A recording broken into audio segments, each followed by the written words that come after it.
dokter ini, galak tangan ini. Kronologi dokter muda ngamuk di parkiran rumah sakit hampir diludahi. Burhanuddin, suami wanita yang cekcok dengan dokter muda di Rumah Sakit Umum Daerah Pirngadi Medan, akhirnya akan bicara soal kejadian yang menimpa sang istri, sebut hampir diludahi.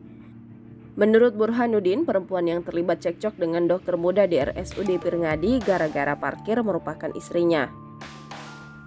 Burhanuddin menceritakan kronologi peristiwa yang kini viral tersebut. Dikatakan Burhan saat itu dirinya hendak check up ke Rumah Sakit Umum Daerah Pirngadi Medan.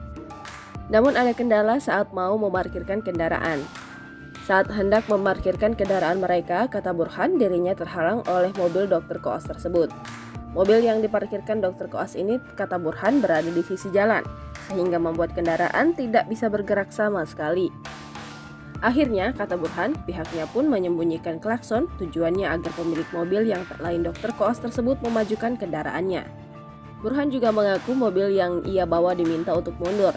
Lantaran tak terima divideokan, lanjut Burhan, dokter koas tersebut justru menghampiri istrinya, bahkan sampai membuka pintu dan meminta istrinya untuk turun.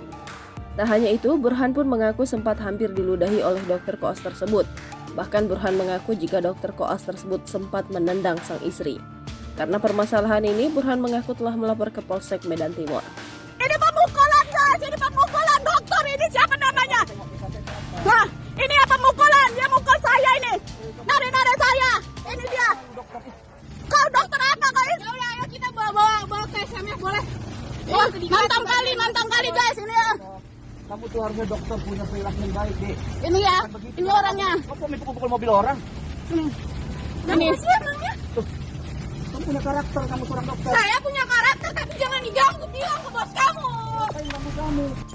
Jangan lupa subscribe, share, komen, dan like ya.